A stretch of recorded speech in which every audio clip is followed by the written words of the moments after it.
ഇത്രയാണ് എടുത്തത്. ഇതിലേക്ക് കുറച്ച് മഞ്ഞൾപ്പൊടി, അതേപോലെ തന്നെ 1 ടേബിൾ സ്പൂൺ മുളക് പൊടി,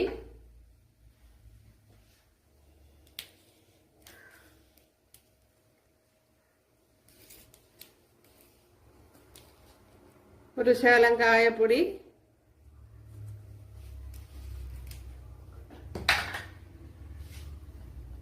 ഒരു 1/4 ടീസ്പൂൺ മല്ലിപ്പൊടി, അതേപോലെ ആവശ്യത്തിനുള്ള ഉപ്പ് കൂടി ചേർത്ത് കൊടുക്കുക.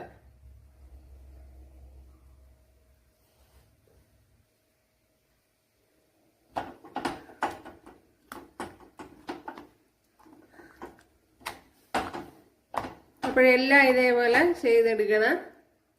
കുറച്ച് ഓയിൽ ചേർത്ത് കൊടുത്തിട്ടുണ്ട്. ഉണ്ടല്ലോ,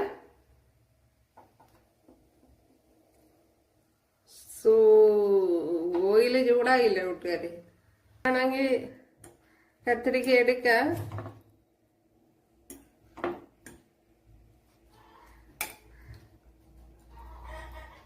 ഇത് ഇടയ്ക്ക് ഭയങ്കര ഒരു ട്രെൻഡിങ് റെസിപ്പി ആയിരുന്നു. അപ്പോഴിത് ആവശ്യത്തിനുള്ള ഉപ്പൂടെ ചേർത്ത് കൊടുക്കുക. അതേപോലെ കുറച്ച് ചില്ലി ഫ്ലേക്സ് കൂടെ എടുത്തിട്ടുണ്ട്. ഇതൊക്കെ ഓപ്ഷനിലാണ്, നിങ്ങൾക്ക് താല്പര്യമാണെങ്കിൽ ചേർത്ത് കൊടുത്താൽ മതി. ഞാൻ പിന്നെ ഒന്ന് ജസ്റ്റ് ഒന്ന് ചേർത്ത് കൊടുക്കുന്നതേ ഉള്ളൂ.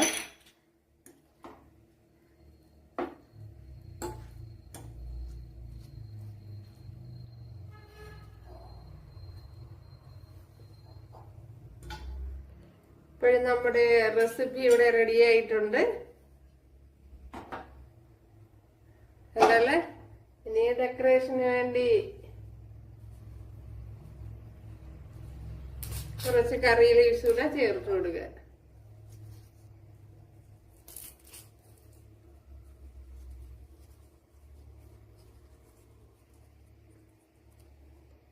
കറി ലീവ്സ്, മല്ലിയിലയൊക്കെ ചേർത്ത് കൊടുക്കുക. അപ്പോഴൊരു അടിപൊളിയും ഈസിയും റെസിപ്പിയാണ്. അപ്പോഴെല്ലാരും ചെയ്ത് നോക്കാം.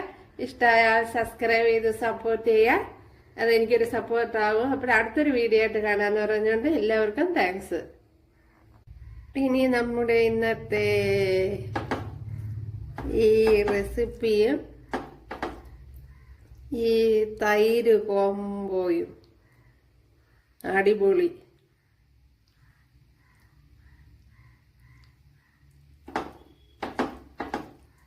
ഉണ്ടല്ലേ, സൂപ്പർ.